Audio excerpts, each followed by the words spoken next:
नमस्कार दोस्तों, बुक बडी ग्लोबल में आपका स्वागत है। मैं हूं आपका होस्ट विजय झा। आज हम एक ऐसी ऐतिहासिक यात्रा पर निकलने वाले हैं जो आपको भारत के सबसे महत्वपूर्ण और भावनात्मक दौर में ले जाएगी। हम बात कर रहे हैं लैरी कॉलिंस और डोमिनिक लैपियर की विश्व प्रसिद्ध पुस्तक फ्रीडम एट मिडनाइट की, जिसे हिंदी में आज़ादी आधी रात को के नाम से जाना जाता है। यह सिर्फ एक किताब नहीं, बल्कि एक ऐसी कहानी है जो हमें 1947 के उस तूफानी साल में ले जाती है जब भारत ने ब्रिटिश शासन से अपनी आज़ादी हासिल की, लेकिन इसकी कीमत विभाजन और अनगिनत त्रासदियों के रूप में चुकानी पड़ी। यह कहानी हमें बताती है कि कैसे एक राष्ट्र का जन्म हुआ और कैसे उस जन्म के साथ ही एक गहरा घाव भी मिला। आज इस वीडियो में हम इस पूरी किताब को विस्तार से समझेंगे। लॉर्ड माउंटबेटन के भारत आगमन से लेकर महात्मा गांधी की शहादत तक, विभाजन की भयावहता से लेकर रेड क्लिफ रेखा के निर्माण तक, और उन सभी प्रमुख नेताओं की भूमिकाओं तक जिन्होंने इस इतिहास को आकार दिया। तो अपनी सीट बेल्ट बांध लीजिए, क्योंकि यह यात्रा आपको सोचने पर मजबूर कर देगी और शायद भारत के इतिहास को देखने का आपका नजरिया भी बदल देगी। क्योंकि आपके पूर्वजों ने कितनी कुर्बानियां दी है, यह भूलकर आप अभी भी धर्म जाति के नाम पर लड़ झगड़ रहे हैं। यह पुस्तक आपको बताती है कि धर्म जाति नाम पर लड़ने के कारण आज नहीं तो कल आपको कोई शातिर अपना गुलाम बना ही लेगा। इसलिए अगर आप किसी व्यक्ति विशेष या जाति विशेष से धर्म या जाति के नाम पर नफरत करते हैं, तो आने वाले भविष्य में आप नहीं तो आपका बच्चा या तो उसका बच्चा जरूर इस नफरत का शिकार बनेगा। यह लिखकर ले लें। तो आइए इस ऑडियो बुक की शुरुआत करते हैं। परिचय: आधी रात को आज़ादी, एक राष्ट्र का जन्म और विभाजन की कहानी। नमस्कार दोस्तों, और बुक बडी ग्लोबल बाय विजय झा में आपका स्वागत है। आज हम एक ऐसी किताब की गहराई में उतरने जा रहे हैं जिसने भारत के इतिहास को हमेशा के लिए बदल दिया। हम बात कर रहे हैं लैरी कॉलिंस और डोमिनिक लैपियर द्वारा लिखित विश्व प्रसिद्ध पुस्तक फ्रीडम एट मिडनाइट की, जो 1975 में प्रकाशित हुई थी। यह सिर्फ एक किताब नहीं, बल्कि एक ऐसी यात्रा है जो हमें 1947 के उस तूफानी दौर में ले जाती है जब भारत ने ब्रिटिश शासन से अपनी आज़ादी हासिल की, लेकिन इसकी कीमत विभाजन और अनगिनत त्रासदियों के रूप में चुकानी पड़ी। यह पुस्तक ब्रिटिश राज के अंतिम वर्ष यानी 1947 से 1948 तक की घटनाओं पर केंद्रित है। इसमें लॉर्ड माउंटबेटन के भारत के अंतिम वायसराय के रूप में आगमन से लेकर महात्मा गांधी की दुखद मृत्यु और उनके अंतिम संस्कार तक की हर महत्वपूर्ण घटना का विस्तृत वर्णन है। मूल रूप से अंग्रेजी में लिखी गई यह पुस्तक आज़ादी आधी रात को नाम से हिंदी में भी उपलब्ध है। इस पुस्तक की कहानी इतनी शक्तिशाली है कि इसने कई फिल्मों और वेब सीरीज को प्रेरित किया है, जैसे 2017 की फिल्म वायसराय हाउस और 2024 की सोनी लिव पर आई web series Freedom at Midnight. यह दिखाता है कि इस कहानी की प्रासंगिकता और आकर्षण आज भी बरकरार है। ब्रिटिश राज के अंत और विभाजन की मानवीय त्रासदी की यह कहानी सिर्फ एक ऐतिहासिक दस्तावेज नहीं, बल्कि एक सांस्कृतिक मील का पत्थर है जो विभिन्न माध्यमों से भारत के इतिहास की हमारी समझ को आकार देती रहती है। फ्रीडम एट मिडनाइट को भारत के विभाजन और स्वतंत्रता की मानवीय त्रासदी को एक बेहद आकर्षक और विस्तृत कथा शैली में प्रस्तुत करने के लिए सराहा जाता है। यह जटिल ऐतिहासिक घटनाओं को आम पाठक के लिए सुलभ बनाती है, उस समय के प्रमुख व्यक्तियों और घटनाओं का एक व्यापक चित्र प्रस्तुत करती है। हालांकि इस पुस्तक पर कुछ आलोचनाएं भी हैं। इसे अक्सर लॉर्ड माउंटबेटन और ब्रिटिश दृष्टिकोण के प्रति पूर्वाग्रह रखने के लिए आलोचना का सामना करना पड़ा है। आलोचकों का तर्क है कि यह एक गैरकाल्पनिक पुस्तक होने के बावजूद सनसनीखेज फिक्शन की तरह लगती है और भारत के बाहर के पाठकों को एक भ्रामक तस्वीर दे सकती है। लेखकों ने खुद पुस्तक की प्रस्तावना में माउंटबेटन समर्थक होने की बात स्वीकार की है। यह विरोधाभास बताता है कि पुस्तक का प्राथमिक लक्ष्य शायद एक सम्मोहक कहानी बनाना था, भले ही इससे कुछ ऐतिहासिक बारीकियों या वैकल्पिक दृष्टिकोणों की अनदेखी हुई हो। यह पाठक को एक भावनात्मक अनुभव तो देती है, लेकिन ऐतिहासिक विश्लेषण की कठोरता से समझौता कर सकती है। इसके अलावा पुस्तक पर ब्रिटिश राज द्वारा अकाल और भारतीय धन के शोषण जैसे महत्वपूर्ण ऐतिहासिक विवरणों को छोड़ने का भी आरोप है। तो श्रोताओं को यह समझना चाहिए कि यह पुस्तक एक आकर्षक कहानी है, लेकिन इसे भारत के विभाजन के इतिहास का एकमात्र अचूक स्रोत नहीं मानना चाहिए। अध्याय 1, माउंटबेटन का आगमन और सत्ता हस्तांतरण की चुनौती। कहानी 1947 के नए साल के दिन से शुरू होती है, जब लॉर्ड लुई माउंटबेटन को भारत से इंग्लैंड की वापसी की देखरेख के लिए चुना गया था। उन्हें ब्रिटिश भारत के अंतिम वायसराय के रूप में नियुक्त किया गया था, जिसका मुख्य कार्य भारत को स्वतंत्रता देना और ब्रिटिश अधिकारियों के लिए सुरक्षित मार्ग सुनिश्चित करना था। पुस्तक में माउंटबेटन को एक वीर, परोपकारी और प्रभावशाली अंग्रेज के रूप में चित्रित किया गया है, जिसने भारत को खुद से बचाने की कोशिश की।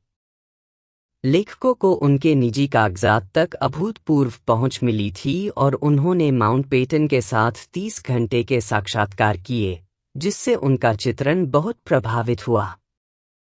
पुस्तक ब्रिटिश औपनिवेशिक शासन के तहत भारत के राजनीतिक और सामाजिक परिदृश्य का वर्णन करती है, जिसमें लाखों भारतीयों को गरीबी में धकेला गया था। 20वीं सदी की शुरुआत में स्वशासन और स्वतंत्रता की मांग करने वाली आवाजें उठने लगी थीं, जिनमें महात्मा गांधी, जवाहरलाल नेहरू और मोहम्मद अली जिन्ना जैसे प्रमुख नेता शामिल थे। पुस्तक में शिमला, जो ब्रिटिशों की ग्रीष्मकालीन राजधानी थी, और भारतीय रियासतों के रंगीन और असाधारण जीवन शैली का भी वर्णन है।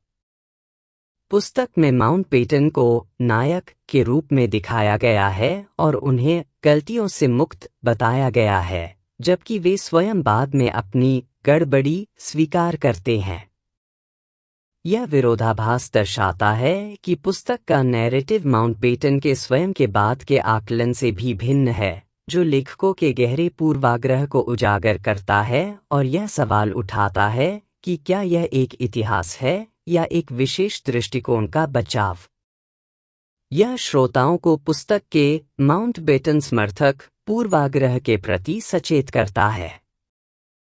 पुस्तक में यह भी कहा गया है कि ब्रिटिश एक ऐसी नस्ल थी जिसे भगवान ने भारतीयों पर शासन करने के लिए नियत किया था और उन्होंने भारत को स्वाभाविक रूप से प्राप्त किया था। यह नियति का विचार ब्रिटिशों को स्वतंत्रता को खराब तरीके से संभालने या जल्दबाजी करने के आरोप से मुक्त करता है। हालांकि जॉन मेनार्ड कीन्स का उद्धरण, हम एक गरीब राष्ट्र हैं और हमें उसी के अनुसार जीना सीखना चाहिए, द्वितीय विश्व युद्ध के बाद ब्रिटिश अर्थव्यवस्था की कमजोर स्थिति को दर्शाता है। यह इंगित करता है कि ब्रिटिश वापसी केवल एक नियति नहीं थी, बल्कि ब्रिटेन की आर्थिक और साम्राज्यवादी कमजोरियों का एक परिणाम भी थी। पुस्तक का नियति का चित्रण ब्रिटिशों के लिए एक सुविधाजनक आख्यान प्रस्तुत करता है, जो उनकी जिम्मेदारी को कम करता है। अध्याय 2, विभाजन की ओर प्रमुख नेताओं की भूमिका। भारतीय स्वतंत्रता आंदोलन के अंतिम चरण में महात्मा गांधी, सरदार वल्लभ भाई पटेल, जवाहरलाल नेहरू और मोहम्मद अली जिन्ना जैसे प्रमुख नेताओं के विचारों और संघर्षों ने विभाजन के निर्णय में महत्वपूर्ण भूमिका निभाई। महात्मा गांधी को अहिंसा के प्रति उनकी अटूट प्रतिबद्धता और सांप्रदायिक सद्भाव बनाए रखने के उनके अथक प्रयासों के लिए चित्रित किया गया है। वे विभाजन के घोर विरोधी थे और रक्तपात की भयावहता को पहले ही भांप गए थे। गांधी को वास्तविक और अलौकिक चरित्र के रूप में दर्शाया गया है, जो राष्ट्रपिता थे और रक्तपात की भविष्यवाणी करने वाले एकमात्र प्रमुख राजनेता थे। सरदार वल्लभ भाई पटेल तथा जवाहरलाल नेहरू को एक संवेदनशील और सुशिक्षित राजनेता के रूप में दर्शाया गया है, जिन्होंने भारत के पहले प्रधानमंत्री के रूप में महानता के लिए तैयारी की। वह एक आधुनिक, धर्मनिरपेक्ष और समाजवादी भारत की वकालत करते थे और माउंटबेटन के साथ बातचीत में शामिल थे। मोहम्मद अली जिन्ना को अक्सर नकारात्मक रूप से चित्रित किया गया है, पाकिस्तान के निर्माण के पीछे एक अहंकारी शक्ति के रूप में। कुछ समीक्षकों ने टिप्पणी की है कि पुस्तक अनिवार्य रूप से विभाजन के खिलाफ एक तर्क है। उल्लेखनीय है कि पुस्तक में जिन्ना को एक ऐसे मुस्लिम के रूप में वर्णित किया गया है जो शराब पीता था, सूअर का मांस खाता था और शायद ही कभी मस्जिद जाता था, फिर भी उसने 45 मिलियन मुसलमानों को राष्ट्रवाद की ओर अग्रसर किया। जिन्ना का यह चित्रण और पुस्तक का विभाजन विरोधी एजेंडा स्पष्ट रूप से इंगित करता है कि लेखकों ने विभाजन को एक त्रासदी के रूप में देखा और जिन्ना को इसके मुख्य वास्तुकार के रूप में प्रस्तुत किया, जिससे उनके चरित्र पर विशेष रूप से नकारात्मक प्रकाश पड़ा। जिन्ना के व्यक्तिगत जीवन का उल्लेख उनके धार्मिक नेतृत्व के साथ विरोधाभास पैदा करता है, संभवतः उनकी विश्वसनीयता को कम करने के लिए। यह श्रोताओं को पुस्तक के एक महत्वपूर्ण वैचारिक झुकाव से अवगत कराता है। सरदार वल्लभ भाई पटेल को भारत के भाग्य के लिए निर्णय लेने वालों में से एक के रूप में उल्लेख किया गया है, लेकिन कुछ समीक्षकों का कहना है कि अन्य पात्रों की तुलना में उन्हें कम विकसित किया गया है। पुस्तक भारतीय नेताओं और माउंटबेटन के बीच विभाजन के संबंध में जटिल और अक्सर कटु वार्ताओं का विवरण देती है। माउंटबेटन ने विभाजन के विचार का विरोध किया था, और यदि उन्हें पता होता कि जिन्ना मर रहे हैं, तो उन्होंने विभाजन पर उनकी मृत्यु के दिन का इंतजार करना पसंद किया होता। हालांकि केवल जिन्ना के हिंदू डॉक्टर को इस तथ्य का पता था और उन्होंने अपने मरीज की गोपनीयता के लिए इस जानकारी को अपने तक ही रखा। गांधी ने माउंटबेटन से मुलाकात की और राष्ट्र को अविभाजित रखने के लिए जिन्ना को प्रधानमंत्री बनाने का प्रस्ताव दिया। गांधी को विभाजन की भयावहता को पहले ही भांपने वाले और रक्तपात को समझने वाले एकमात्र प्रमुख राजनेता के रूप में वर्णित किया गया है। गांधी का उद्धरण, अगर हम दो भाइयों की तरह अलग हो सकते, लेकिन हम नहीं होंगे। यह रक्तपात का एक तांडव होगा। हम उस माँ की कोख में ही खुद को फाड़ देंगे जिसने हमें जन्म दिया है, उनकी गहरी अंतर्दृष्टि को दर्शाता है। वहीं माउंटबेटन का जिन्ना की बीमारी के बारे में न जानना एक महत्वपूर्ण चूक थी। यह दर्शाता है कि कैसे कुछ नेताओं की व्यक्तिगत जानकारी की कमी या दूसरों की दूरदर्शिता की अनदेखी ने ऐतिहासिक परिणामों को प्रभावित किया। यह एक त्रासदीपूर्ण विडंबना है कि जिस व्यक्ति ने अहिंसा का प्रचार किया, वही सबसे स्पष्ट रूप से आने वाले रक्तपात को देख रहा था, जबकि राजनीतिक निर्णय लेने वाले इसके पैमाने को समझने में विफल रहे। संक्षेप में, इन प्रमुख नेताओं की भूमिकाएं इस प्रकार थीं। लॉर्ड माउंटबेटन, भारत के अंतिम वायसराय के रूप में, उनका मुख्य कार्य सत्ता हस्तांतरण की देखरेख करना और विभाजन योजना को लागू करना था। पुस्तक में उन्हें एक नायक और परोपकारी व्यक्ति के रूप में चित्रित किया गया है, जिसने भारत को बचाने का प्रयास किया, हालांकि उन्होंने बाद में अपनी गलतियां स्वीकार की।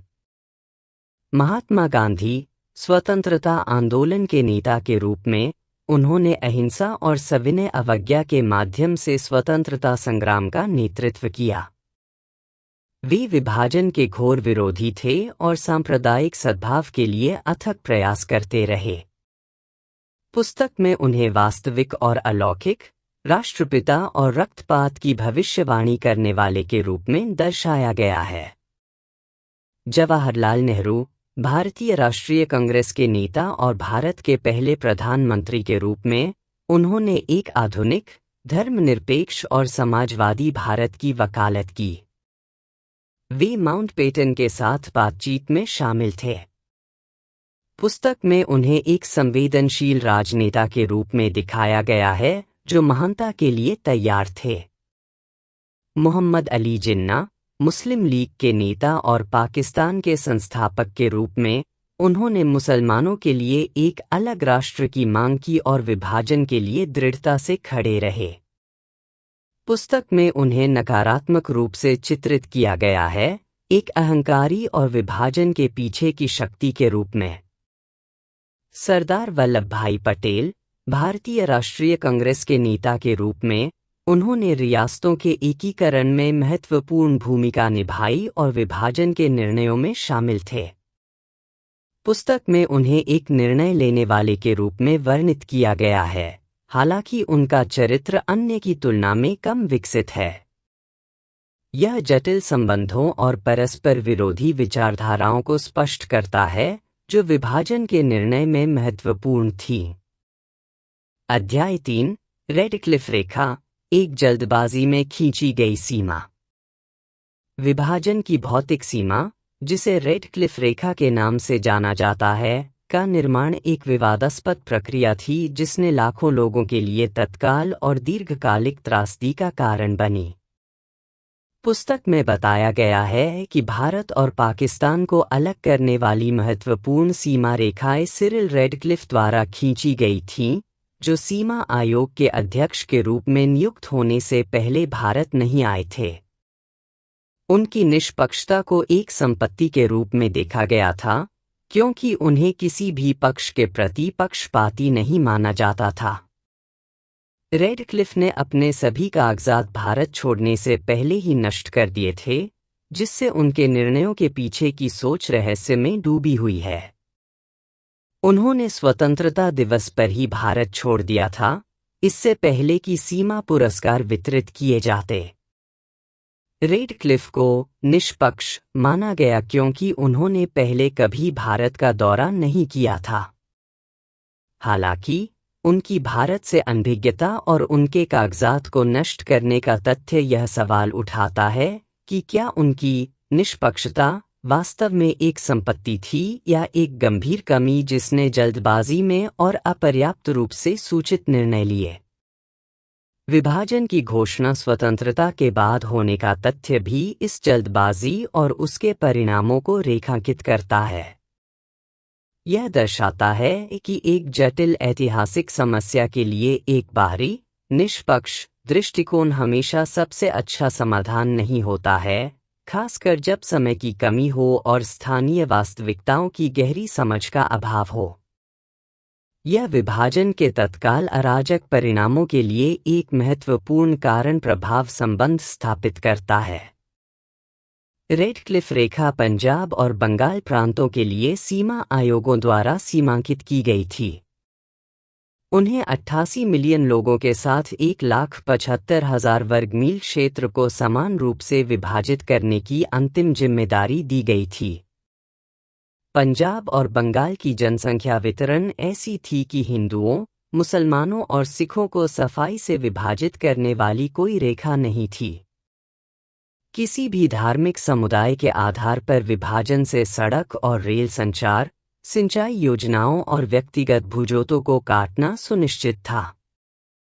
रेडक्लिफ ने धार्मिक बहुमत के विभाजन को पंजाब की जीवनदायिनी सिंचाई प्रणालियों के संरक्षण के साथ संतुलित करने की आवश्यकता पर आधारित अपनी रेखा खींची। पुस्तक में लाहौर की एक नहर का वर्णन है जो रक्त और तैरते शवों से भर गई थी, जो विभाजन के दौरान हुई हिंसा की भयावहता को दर्शाता है।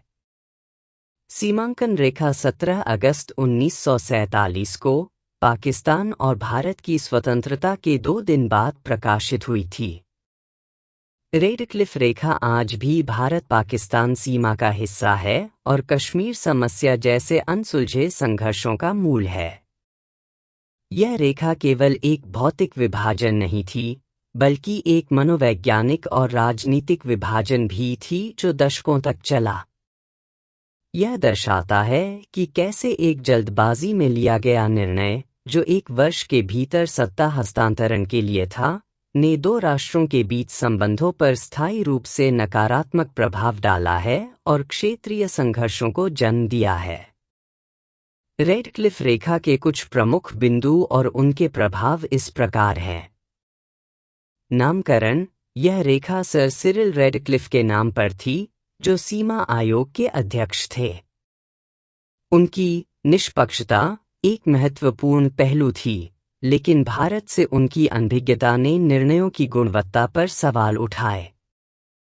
सीमांकन की तिथि: यह 17 अगस्त 1947 को प्रकाशित हुई, जो भारत और पाकिस्तान की स्वतंत्रता के 2 दिन बाद था। इस जल्दबाजी ने तत्काल अराजकता में योगदान दिया, क्योंकि लोगों को अपनी नई स्थिति के बारे में स्वतंत्रता के बाद पता चला। प्रमुख प्रभावित प्रांत: पंजाब और बंगाल। इन प्रांतों में मुस्लिम, हिंदू और सिख आबादी का जटिल मिश्रण था, जिससे एक साफ विभाजन असंभव था। आधारभूत संरचना का प्रभाव: सड़क, रेल, सिंचाई प्रणाली और व्यक्तिगत भूजोतों को काटा गया। इसने लाखों लोगों के लिए तत्काल व्यवधान और आर्थिक तबाही का कारण बना। लाहौर और अमृतसर, पंजाब के 2 प्राथमिक शहरी क्षेत्र, जो केवल 25 मील दूर थे, को अलग किया गया। धार्मिक बहुमत के विभाजन और सिंचाई प्रणालियों के संरक्षण के लिए जटिल निर्णय लिए गए।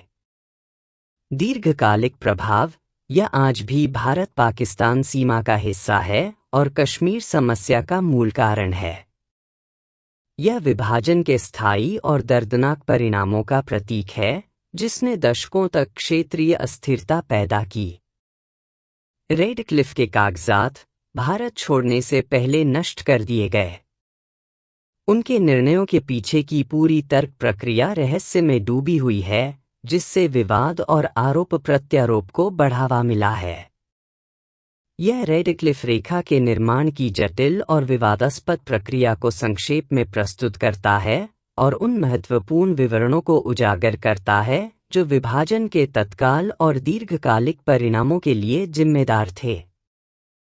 अध्याय 4: विभाजन का भयावह यथार्थ, रक्तपात और विस्थापन। विभाजन का सबसे दर्दनाक पहलू बड़े पैमाने पर हिंसा और मानव विस्थापन था, जो पुस्तक के सबसे ग्राफिक और भावनात्मक रूप से शक्तिशाली भागों में से एक है। विभाजन के कारण अभूतपूर्व सांप्रदायिक हिंसा हुई, जिसमें लाखों लोगों ने अपनी जान गंवाई और अनगिनत अन्य लोगों को अपने घरों से विस्थापित होना पड़ा। पुस्तक इस अवधि की भयावहता को दर्शाने से नहीं कतराती है, जिसमें क्रूर नरसंहार और लोगों का व्यापक विस्थापन शामिल है, जो राजनीतिक निर्णयों की भारी मानवीय लागत को उजागर करता है। पुस्तक में ग्राफिक वर्णन शामिल हैं, जैसे कि नहरों का खून से लाल हो जाना और शवों का तैरना, साथ ही विकृति और अन्य यातना के भयानक कृत्य। लेखक बताते हैं कि यदि किसी व्यक्ति को हिंसा में मार दिया जाता था, तो यह उसके लिए दया थी, क्योंकि एसिड हमले, बलात्कार, विकृति और अन्य यातनाएं बहुत आम थीं। नाबालिग बच्चों का अपहरण, बलात्कार और हत्या बहुत व्यापक थी।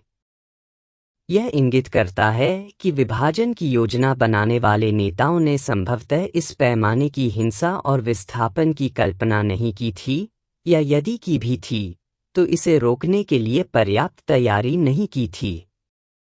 यह दर्शाता है कि राजनीतिक निर्णय, भले ही वे बड़े उद्देश्यों के लिए लिए गए हों, यदि जमीनी वास्तविकताओं और मानवीय परिणामों पर पर्याप्त विचार न किया जाए तो भयावह और अप्रत्याशित त्रासदी को जन्म दे सकते हैं।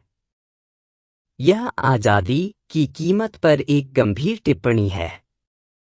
लाखों लोग विभाजन से विस्थापित हुए और ट्रेन, बैलगाड़ी और पैदल चलकर अपने विशेष समुदायों के लिए नामित नए स्थानों पर पलायन करने की कोशिश की।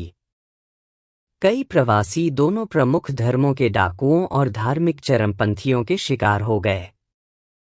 पुस्तक में लाहौर के एक बहुकरोड़पति का वर्णन है जो एक दिन में भिखारी बन गया और उसे बिना भोजन या पानी के दिल्ली आने के लिए लंबी दूरी तय करनी पड़ी, जबकि पंजाब के एक उद्योगपति को विपरीत दिशा में चलकर सब कुछ खोकर कराची पहुंचना पड़ा। कई ट्रेनें पूरी तरह से शवों से भरी हुई भारत पहुंची।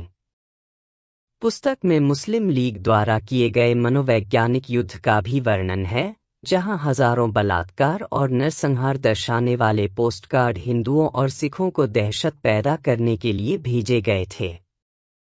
यह दर्शाता है कि विभाजन के दौरान हिंसा केवल धार्मिक जुनून का परिणाम नहीं थी, बल्कि राजनीतिक हेरफेर और दुष्प्रचार का भी परिणाम थी।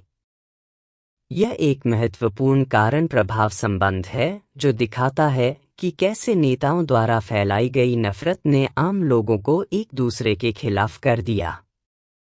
अध्याय 5, आधी रात को आजादी, एक राष्ट्र का जन्म। पुस्तक 15 अगस्त 1947 को आधी रात के स्ट्रोक के साथ अपने चरमोत्कर्ष पर पहुंचती है, जब भारत और पाकिस्तान ने आखिरकार अपनी कड़ी मेहनत से अर्जित स्वतंत्रता प्राप्त की। लेखक ऐतिहासिक क्षण का एक रोमांचक विवरण प्रदान करते हैं, जैसे यूनियन जैक को उतारा जाता है और भारतीय तिरंगा फहराया जाता है, जो लगभग 2 शताब्दियों के ब्रिटिश औपनिवेशिक शासन के अंत का प्रतीक है। जवाहरलाल नेहरू ने भारत के पहले प्रधानमंत्री के रूप में राष्ट्रीय ध्वज फहराते हुए प्रसिद्ध रूप से घोषणा की, जब पूरी दुनिया सोती है, भारत स्वतंत्रता के लिए जागता है। माउंटबेटन ने 11:58 बजे अपने मेज पर आदेश रखा और अपने चेहरे पर शुद्ध आनंद के संकेत के साथ उन्होंने अपनी कलम उठाई और भारत के वायसराय के रूप में अंतिम कार्य किया। हालांकि स्वतंत्रता की खुशी विभाजन के बाद एक विभाजित राष्ट्र की गंभीर वास्तविकता से ढकी हुई थी। पुस्तक नए स्वतंत्र राष्ट्रों में व्याप्त अराजकता और भ्रम को स्पष्ट रूप से दर्शाती है, क्योंकि वे अपनी पहचान स्थापित करने और जबरन प्रवासन द्वारा बनाए गए विशाल मानवीय संकट को संबोधित करने के लिए संघर्ष कर रहे थे। महात्मा गांधी, जिन्होंने अहिंसक साधनों से स्वतंत्रता संग्राम का नेतृत्व किया, उन्होंने समारोहों में भाग नहीं लिया, बल्कि वे पूरे देश में घूम रहे थे। यह इंगित करता है कि स्वतंत्रता का क्षण आनंद और गंभीर वास्तविकता के बीच एक विरोधाभास था। गांधी का समारोहों में भाग न लेना और इसके बजाय देश भर में घूमना इस विरोधाभास का एक शक्तिशाली प्रतीक है। यह दर्शाता है कि स्वतंत्रता एक सरल जीत नहीं थी, बल्कि एक जटिल और दर्दनाक जन्म था। यह श्रोताओं को यह समझने में मदद करता है कि भारत की स्वतंत्रता एक अधूरी कहानी थी, जिसमें खुशी और दर्द अविभाज्य रूप से जुड़े हुए थे। शीर्षक फ्रीडम एट मिडनाइट और नेहरू का प्रसिद्ध उद्धरण, जब पूरी दुनिया सोती है, भारत स्वतंत्रता के लिए जागता है, आधी रात के क्षण को अत्यधिक प्रतीकात्मक बनाते हैं। यह केवल एक समय नहीं था, बल्कि एक अंधेरे और अनिश्चित भविष्य में एक नए राष्ट्र के जन्म का प्रतीक था। यह दर्शाता है कि कैसे एक विशिष्ट समय बिंदु एक ऐतिहासिक युग के अंत और दूसरे की शुरुआत का प्रतिनिधित्व कर सकता है, जो आशा और अनिश्चितता दोनों से भरा हुआ है। अध्याय 6, गांधी की अंतिम यात्रा और शहादत। यह खंड महात्मा गांधी के अंतिम दिनों, उनके शांति प्रयासों और उनकी दुखद हत्या पर ध्यान केंद्रित करेगा, जो विभाजन के बाद के भारत के लिए एक गहरा झटका था। पुस्तक में गांधी के अहिंसा के प्रति अटूट समर्पण और इस अस्थिर अवधि के दौरान शांति और सांप्रदायिक सद्भाव बनाए रखने के उनके अथक प्रयासों पर प्रकाश डाला गया है। गांधी नोआखली में हिंदू मुस्लिम हिंसा को रोकने के असफल प्रयास में शामिल थे, जहां उन्हें दोनों धर्मों के औसत दर्जे के नेताओं द्वारा अपमानित किया गया था। सितंबर 1947 की शुरुआत में गांधी दिल्ली चले गए ताकि वहां और पूर्वी पंजाब में हिंसक दंगों को रोकने में मदद कर सकें। महात्मा गांधी की हत्या 30 जनवरी 1948 को नई दिल्ली में बिड़ला हाउस, अब गांधी स्मृति, के परिसर में 78 वर्ष की आयु में हुई थी। उनके हत्यारे नाथूराम गोडसे थे, जो पुणे, महाराष्ट्र के एक दक्षिणपंथी हिंदू राष्ट्रवादी थे। गोडसे ने गांधी पर अल्पसंख्यक समूहों को रियायतें देने और भारत के विभाजन के लिए उन्हें दोषी ठहराया। गोडसे और उनके सहयोगियों ने गांधी की हत्या की योजना जनवरी 1948 में शुरू की, जब भारत और पाकिस्तान ने कश्मीर पर युद्ध शुरू कर दिया था। नेहरू ने पाकिस्तान को विभाजन के बाद के धन के हिस्से के रूप में भुगतान रोक दिया था, लेकिन गांधी ने इस फैसले का विरोध किया और भारत सरकार पर भुगतान जारी करने के लिए दबाव डालने के लिए 13 जनवरी 1948 को आमरण अनशन किया। गोडसे और उनके सहयोगियों ने इसे गांधी द्वारा सत्ता को नियंत्रित करने और भारत को नुकसान पहुंचाने के रूप में व्याख्या किया। 30 जनवरी 1948 को गांधी के प्रार्थना स्थल की ओर जाते समय गोडसे ने भीड़ से बाहर निकलकर गांधी के सीने और पेट में 3 गोलियां दाग दी। गोडसे ने भागने की कोशिश नहीं की और उन्हें तुरंत गिरफ्तार कर लिया गया। उन्होंने राजनीतिक रूप से प्रेरित हत्या की पूरी जिम्मेदारी ली और अपने फैसले को सही ठहराते हुए 5 घंटे का एक 90 पृष्ठ का ग्रंथ पढ़ा। उन्हें मौत की सजा सुनाई गई और 15 नवंबर 1949 को अंबाला जेल के प्रांगण में फांसी दे दी गई। गांधी के अथक शांति प्रयासों के बावजूद विभाजन के बाद हिंसा का प्रकोप हुआ। गोडसे का गांधी की अहिंसा के दर्शन को अस्वीकार करना और उन्हें हिंदू हितों का बलिदान करने के लिए दोषी ठहराना एक गहरी वैचारिक दरार को दर्शाता है। यह इंगित करता है कि विभाजन ने इतनी गहरी हताशा और क्रोध पैदा किया था कि गांधी की अहिंसा भी कुछ वर्गों को शांत करने में विफल रही। यह दर्शाता है कि कैसे एक राष्ट्र के सबसे प्रतिष्ठित नेता की हत्या उस समय की तीव्र भावनात्मक और राजनीतिक उथल-पुथल का एक दुखद परिणाम थी, और यह कि हिंसा केवल बाहरी ताकतों का परिणाम नहीं थी, बल्कि आंतरिक वैचारिक संघर्षों का भी परिणाम थी। गोडसे की प्रेरणाओं को विस्तार से बताया गया है। गांधी पर मुस्लिम विलुप्तीकरण का आरोप, विभाजन के लिए उन्हें दोषी ठहराना और पाकिस्तान को 55 करोड़ रुपए के भुगतान को लेकर उनका विरोध। हालांकि यह भी बताया गया है कि लैपियर और कॉलिंस का काम नाथूराम गोडसे, नारायण आप्टे और वीर सावरकर को सबसे खराब रोशनी में दिखाने का इरादा रखता है। यह एक विरोधाभास है। पुस्तक गोडसे के कार्यों का वर्णन करती है, लेकिन उसके चरित्र को नकारात्मक रूप से चित्रित करने का प्रयास करती है। यह श्रोताओं को गोडसे के कार्यों के पीछे की जटिल प्रेरणाओं को समझने के लिए प्रोत्साहित करता है, जबकि यह भी पहचानता है कि पुस्तक स्वयं उसके चित्रण में पक्षपाती हो सकती है। यह दिखाता है कि इतिहास में खलनायक हमेशा एक आयामी नहीं होते हैं और उनकी प्रेरणाओं को समझना महत्वपूर्ण है, भले ही उनके कार्यों को कभी उचित न ठहराया जा सके। गांधी की हत्या से जुड़े मुख्य तथ्य और गोडसे के तर्क इस प्रकार हैं। हत्या की तिथि और स्थान 30 जनवरी 1948 को नई दिल्ली में बिड़ला हाउस, अब गांधी स्मृति में। हत्यारा नाथूराम गोडसे, एक दक्षिणपंथी हिंदू राष्ट्रवादी। हत्या का तरीका, प्रार्थना सभा के लिए जाते समय 3 गोलियां मारी गईं। गोडसे की प्रेरणाएं, मुख्य आरोप गांधी पर मुस्लिम विलुप्तीकरण और भारत के विभाजन के लिए दोषी ठहराना था। विशेष घटना पाकिस्तान को 55 करोड़ रुपए के भुगतान के लिए गांधी का आमरण अनशन थी।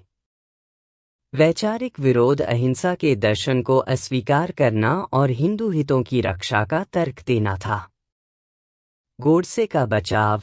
उन्होंने अपने फैसले को नैतिक, हालांकि अवैध, बताते हुए 5 घंटे का 90 पृष्ठ का ग्रंथ पढ़ा। परिणाम, गोडसे को मौत की सजा सुनाई गई और 15 नवंबर 1949 को फांसी दे दी गई। पुस्तक में चित्रण पर आलोचना। पुस्तक पर गोडसे को सबसे खराब रोशनी में दिखाने का आरोप है। अध्याय 7, आजादी के बाद विरासत और चुनौतियां। स्वतंत्रता के तत्काल बाद के परिणामों में रियासतों का एकीकरण और कश्मीर समस्या जैसे स्थायी मुद्दे प्रमुख थे। पुस्तक में रियासतों की स्वतंत्रता के प्रति प्रतिक्रियाओं का भी विस्तृत विवरण है, जिसमें भारतीय राजकुमारों की रंगीन और असाधारण जीवन शैली का वर्णन शामिल है। पुस्तक कश्मीर समस्या को भी विस्तार से कवर करती है। आक्रमण के कारण राजा हरि सिंह ने कश्मीर को भारत में मिला लिया। नेहरू ने जनमत संग्रह का आश्वासन दिया और युद्ध विराम की घोषणा की। आज तक कश्मीर का एक हिस्सा पाकिस्तान के पास है, जिसे भारत पाक अधिकृत कश्मीर (POK) कहता है, और पाकिस्तान आज़ाद कश्मीर, स्वतंत्र कश्मीर होने का दावा करता है। यह दोनों देशों के बीच संबंधों में एक बड़ी बाधा है। कश्मीर समस्या को दोनों देशों के बीच संबंधों में एक बड़ी बाधा के रूप में वर्णित किया गया है, और इसे एक अनसुलझा सशस्त्र युद्ध विराम भी कहा गया है। यह इंगित करता है कि विभाजन केवल 1947 से 48 की घटना नहीं थी, बल्कि एक ऐसी प्रक्रिया थी जिसके दीर्घकालिक और स्थायी भूराजनीतिक परिणाम हुए, जो आज भी क्षेत्र को प्रभावित कर रहे हैं। यह दर्शाता है कि कैसे इतिहास की घटनाएं समाप्त नहीं होती हैं, बल्कि वर्तमान को आकार देना जारी रखती हैं। यह श्रोताओं को यह समझने में मदद करता है कि विभाजन के परिणाम केवल अतीत के नहीं हैं, बल्कि भारत और पाकिस्तान के बीच वर्तमान संबंधों में भी परिलक्षित होते हैं। फ्रीडम एट मिडनाइट आधुनिक इतिहास की सबसे महत्वपूर्ण घटनाओं में से एक का एक व्यापक और मार्मिक विवरण प्रदान करती है। यह भारत की स्वतंत्रता की यात्रा को चिह्नित करने वाली जटिलताओं और मानवीय त्रासदियों की एक महत्वपूर्ण समझ प्रदान करती है। पुस्तक ने कई भारतीयों की भारत की स्वतंत्रता और विभाजन के बारे में पूर्वकल्पित धारणाओं को बदल दिया है। आलोचनाओं के बावजूद, इसे भारत की स्वतंत्रता और विभाजन के आसपास की घटनाओं के लिए एक आकर्षक और सूचनात्मक परिचय के रूप में व्यापक रूप से अनुशंसित किया जाता है। पुस्तक एक अंतर्राष्ट्रीय बेस्टसेलर थी और सनसनीखेज फिक्शन की तरह पढ़ती है, जबकि यह भी कहा गया है कि इसने कई लोगों की पूर्वकल्पित धारणाओं को बदल दिया। यह इंगित करता है कि इसकी आलोचनाओं के बावजूद, पुस्तक ने भारत के विभाजन के बारे में आम जनता की समझ को महत्वपूर्ण रूप से प्रभावित किया है, संभवतः अकादमिक कार्यों की तुलना में अधिक। यह दर्शाता है कि कैसे लोकप्रिय इतिहास की किताबें जटिल ऐतिहासिक घटनाओं को व्यापक दर्शकों तक पहुंचा सकती हैं, भले ही वे कुछ हद तक सरलीकरण या पूर्वाग्रह के साथ हों। यह पुस्तक की स्थायी सांस्कृतिक विरासत और भारत के स्वतंत्रता संग्राम के बारे में सार्वजनिक चेतना को आकार देने में इसकी भूमिका पर प्रकाश डालता है। निष्कर्ष: स्वतंत्रता की अधूरी कहानी। तो दोस्तों, फ्रीडम एट मिडनाइट भारत के स्वतंत्रता संग्राम और विभाजन की एक शक्तिशाली और व्यापक कथा प्रस्तुत करती है। लैरी कॉलिंस और डोमिनिक लैपियर द्वारा लिखित यह पुस्तक ब्रिटिश राज के अंतिम वर्ष और एक नए राष्ट्र के रूप में भारत के जन्म के आसपास की घटनाओं का एक विस्तृत चित्र प्रदान करती है। यह माउंटबेटन की नियुक्ति से लेकर गांधी की दुखद हत्या तक के प्रमुख क्षणों को कवर करती है, जिसमें विभाजन की भयावहता, रेडक्लिफ रेखा के निर्माण की जल्दबाजी और प्रमुख नेताओं के बीच जटिल बातचीत शामिल है। हालांकि पुस्तक को इसकी आकर्षक कथा शैली के लिए व्यापक रूप से सराहा गया है, जिसने जटिल इतिहास को व्यापक दर्शकों के लिए सुलभ बनाया। इसे माउंटबेटन समर्थक पूर्वाग्रह, ऐतिहासिक चूक और कुछ पात्रों के नकारात्मक चित्रण के लिए भी आलोचना का सामना करना पड़ा है। यह विरोधाभास इस बात को रेखांकित करता है कि ऐतिहासिक आख्यान कैसे कहानीकार के दृष्टिकोण और स्रोतों तक उनकी पहुंच से प्रभावित हो सकते हैं। पुस्तक विभाजन की भारी मानवीय लागत को स्पष्ट रूप से उजागर करती है। लाखों लोगों का विस्थापन, बड़े पैमाने पर हिंसा और सांप्रदायिक घृणा के प्रचार का दुखद प्रभाव। यह स्वतंत्रता के क्षण की विरोधाभासी प्रकृति को भी दर्शाती है, जो एक साथ खुशी और अपार त्रासदी दोनों से भरा था, जैसा कि गांधी की समारोहों से अनुपस्थिति और आधी रात की प्रतीकात्मकता से स्पष्ट होता है।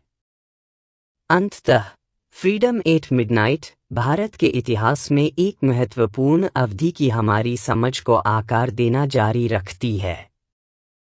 इसकी आलोचनाओं के बावजूद इसने भारत और पाकिस्तान के जन्म के बारे में सार्वजनिक चेतना में एक महत्वपूर्ण स्थान हासिल किया है, और इसके रूपांतरणों के माध्यम से इसकी प्रासंगिकता आज भी बनी हुई है।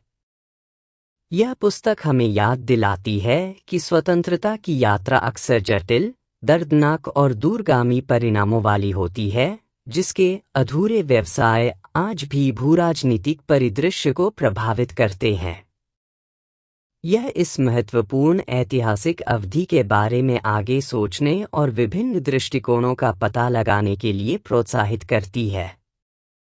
तो दोस्तों, यह थी फ्रीडम एट मिडनाइट की कहानी, जो हमें आज़ादी की उस कीमत से रूबरू कराती है जिसे भारत ने चुकाया। मुझे उम्मीद है कि इस विस्तृत ऑडियो बुक ने आपको इस महत्वपूर्ण ऐतिहासिक घटना को एक नए दृष्टिकोण से समझने में मदद की होगी। अगर आपको यह वीडियो पसंद आया हो तो इसे लाइक करना न भूलें, अपने दोस्तों और परिवार के साथ शेयर करें, और बुक बड़ी ग्लोबल बाय विजय झा को सब्सक्राइब ज़रूर करें ताकि आप ऐसे ही और ज्ञानवर्धक वीडियोस मिस न करें। आपके विचार और सुझाव हमारे लिए बहुत मायने रखते हैं, तो कमेंट बॉक्स में हमें ज़रूर बताएं कि आपको यह वीडियो कैसा लगा और आप आगे किन विषयों पर वीडियो देखना चाहेंगे। हम जल्द ही एक और दिलचस्प कहानी के साथ वापस आएंगे। तब तक के लिए इतिहास को समझते रहें और सीखते रहें। अपना ख्याल रखें और मिलते हैं अगले वीडियो में। जय हिंद।